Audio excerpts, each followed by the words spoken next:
रामपुर के शहर में एक छोटा सा परिवार रहता था, जहां श्यामू अपनी पत्नी सीमा और बेटे साहिल के साथ रहता था। श्यामू एक ढाबे पर काम करता था। श्यामू दुकान पर आए सभी ग्राहकों को चाय नाश्ते पहुंचाने का काम करता था। वही श्यामू का बेटा जो साहिल था, एक बड़े से स्कूल में पढ़ने जाता था।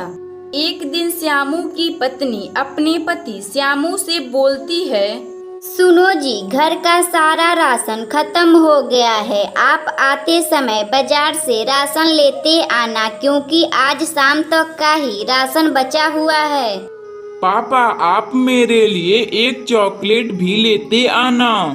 अच्छा ठीक है, तुम लोग चिंता ना करो, मैं बाजार से आते समय सब सामान लेते आऊंगा। सीमा, अब तुम मुझे जरा खाना खिला दो, मुझे बहुत जोरों की भूख लगी है।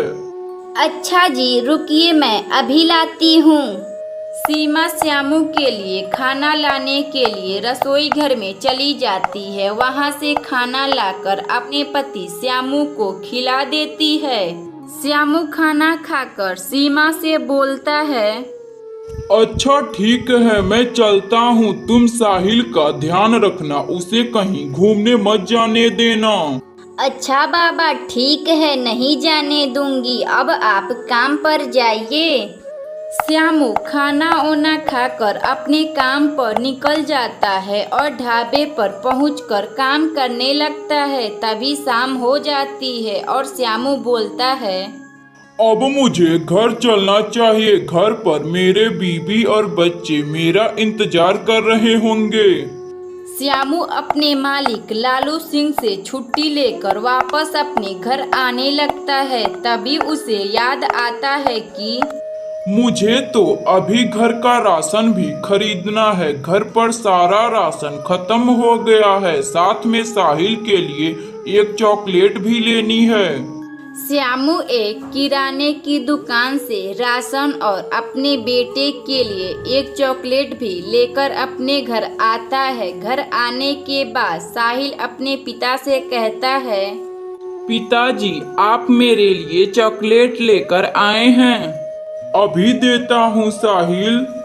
फिर श्यामू अपने बेटे साहिल को चॉकलेट दे देता है। साहिल की माँ, मुझे बहुत ज्यादा भूख लगी है, जरा मेरे लिए खाना लगा दो। आप मुंह हाथ धो लीजिए, मैं आपके लिए खाना लगा देती हूँ।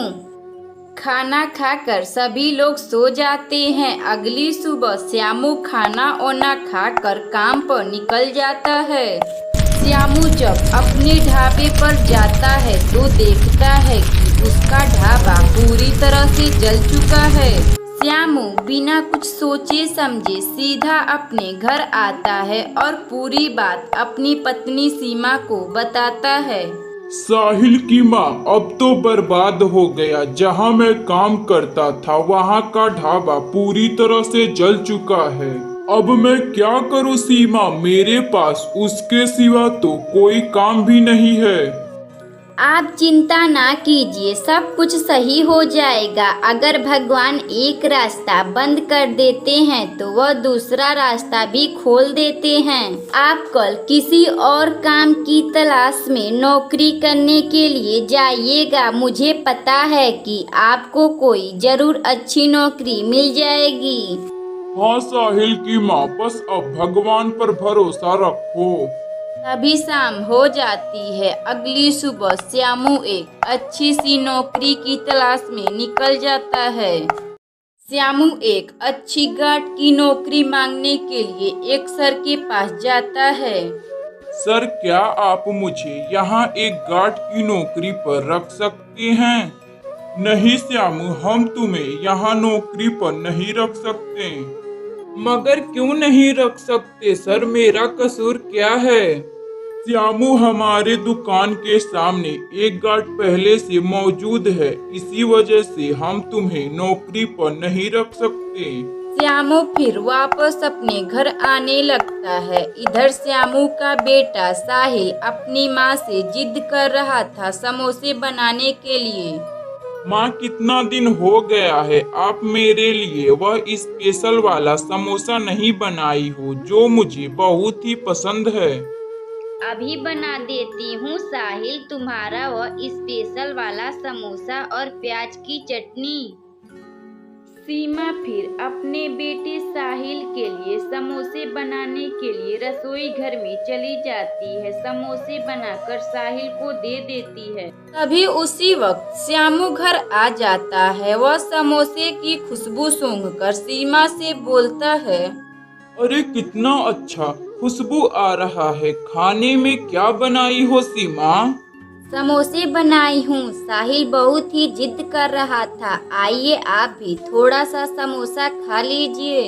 श्यामू समोसे खाकर सीमा से बोलता है, सीमा तुम्हारे हाथों में तो जादू है। कितना अच्छा समोसे बना रही हो। हाँ मम्मी पापा सही कह रहे हैं। आप बहुत ही गजब समोसा बनाई हैं। खाने में मजा आ गया। अजी यह बात है। मैं कहती हूँ कि क्यों ना हम अपने घर के सामने एक समोसे का ठेला लगाते हैं। सीमा तुम्हें तो पता है कि एक पति के रहते हुए कोई औरत कैसे यह सब काम कर सकेगी। सीमा मैं तुम्हें यह सब नहीं करने दूंगा। गांव के लोग हमारे बारे में क्या कहेंगे? अजी जिसको सोचना है उसे सोचने दीजिए। हमसे उनसे क्या लेना। आप बस एक समोसे का ठेला बनवा दीजिए। मैं कल से ही यह सब काम शुरू कर दूंगी। अच्छा ठीक है सीमा मैं कल जरूर एक ठेला बनवा दूंगा। तुम समोसे का काम शुरू कर देना। अगली सुबह श्यामू एक समोसे का ठेला बनवाकर सीमा को दे देता है। सीमा जोर जोर से चिल्लाकर समोसे बेचना शुरू कर देती है। समोसे ले लो समोसे, गरम गरम ताजे ताजे समोसे ले लो। तभी एक मोहन नाम का आदमी आता है सीमा की दुकान पर। सीमा भाभी आप समोसे कितने के दे रही हैं? जरा मुझे भी 2 समोसे दे दीजिए। सीमा फिर 2 समोसे मोहन को दे देती है। मोहन समोसे खाकर कहता है, वाह कितना अच्छा समोसा है। खाने में तो मजा ही आ गया। मोहन सीमा को पैसे देकर वापस अपने घर चला जाता है।